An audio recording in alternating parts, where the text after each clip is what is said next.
So you're thinking about buying the D-Link EXO AX1500 Wi-Fi 6 router because it's cheap and promises to fix your dead zones. That's a smart move. But what if I told you this budget-friendly router might be the reason you're screaming at your buffering screen?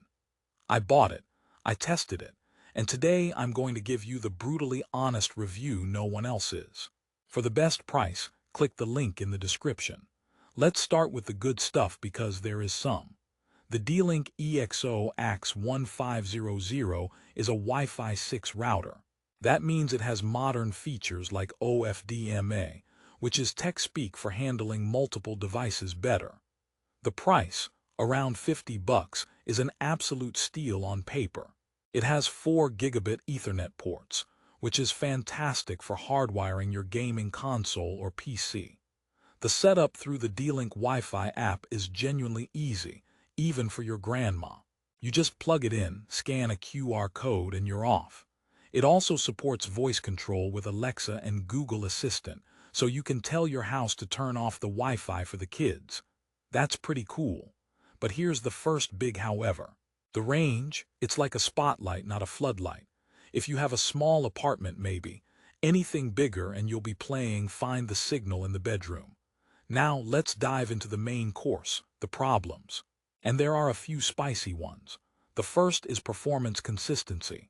1 minute you're streaming 4K Netflix, life is good. The next minute you're watching pixels the size of Lego bricks. The speed can be erratic. I ran multiple tests, and while it can hit decent numbers close up, the moment you put a wall or two between you and the router, the 5 GHz band starts to whimper. Remember, this is an AX1500 router. The 1500 is the combined speed, 300 Mbps on the 2.4 GHz band and 1200 Mbps on the 5 GHz band. But in the real world, you'll be lucky to consistently see half of that 5 GHz promise in an adjacent room. It's like ordering a large pizza and getting a medium with a promise to deliver the rest later. That never arrives. Let's talk about the elephant in the room, or should I say, the 3.6-star rating on Amazon. That's not a glowing endorsement. Diving into those top reviews reveals a pattern. People complain about random disconnects. Devices just dropping off the network for no reason. The parental controls in the app, while a nice idea, are reportedly clunky and slow to apply. Some users have nightmare stories about firmware updates bricking the device. Now, I didn't experience a brick during my testing, but the firmware update process felt like watching paint dry on a slow internet connection. It's the kind of thing that makes you nervous. Here's a joke for you. What did the Wi-Fi router say to the frustrated gamer? I keep dropping your packets because I'm just not that into you. And that feels true here. For online gaming, the latency wasn't always stable.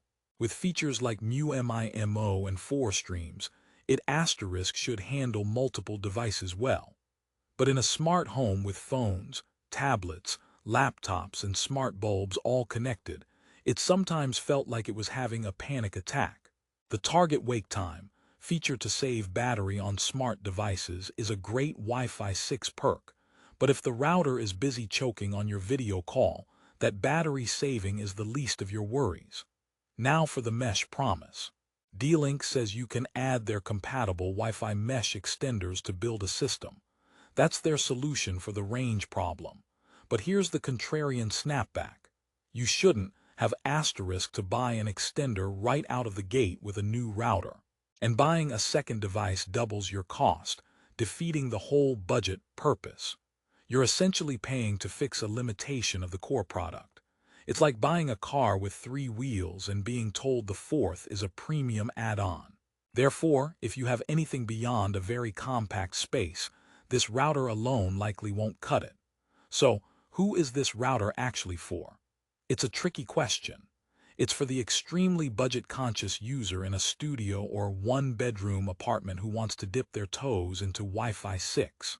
It's for someone who needs those 4 Ethernet ports and can live with okay-ish wireless performance. But if you have a family, multiple devices, a house with more than 2 rooms, or you work from home relying on video calls, this router is a gamble. The inconsistency is the killer. You don't want your router to be a source of daily frustration. You want it to be invisible, reliable plumbing. Let's do another joke. Why was the Wi-Fi router a bad stand-up comedian? Its connection with the audience kept dropping. I know I'm hilarious, but it illustrates the point. Reliability is key. And looking at the specs again, 1024 cam, OFDMA voice control, it looks great on the box. The reality, however, is that implementation matters more than a checklist.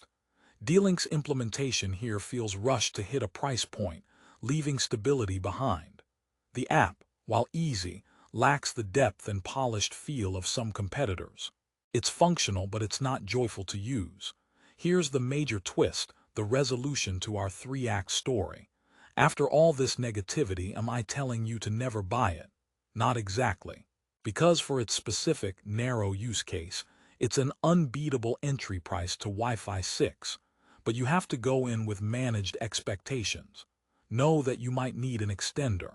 Know that firmware updates are a cautious operation. Know that the Amazon rating of 3.6 stars is there for a reason. People are experiencing real hiccups. Therefore, your purchase decision comes down to your tolerance for tinkering versus your need for rock-solid reliability. So what's the final verdict? The D-Link EXO AX1500 is a classic. You get what you pay for scenario. It's a budget router with budget router problems, dressed in Wi-Fi 6 clothing. It can work, and if you get a good unit, you'll be happy with the value.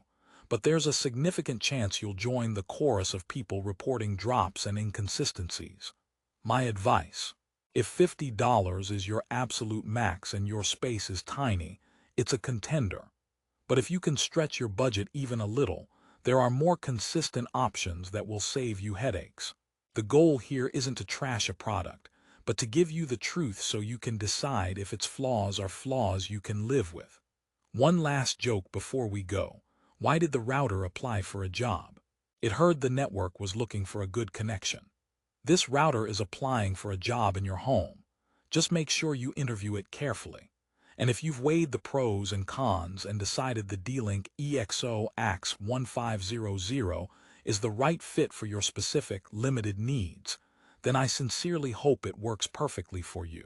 To check the current price and see if it's the right gamble for your setup, click the link in the description below. Thanks for watching, and may your signal always be strong.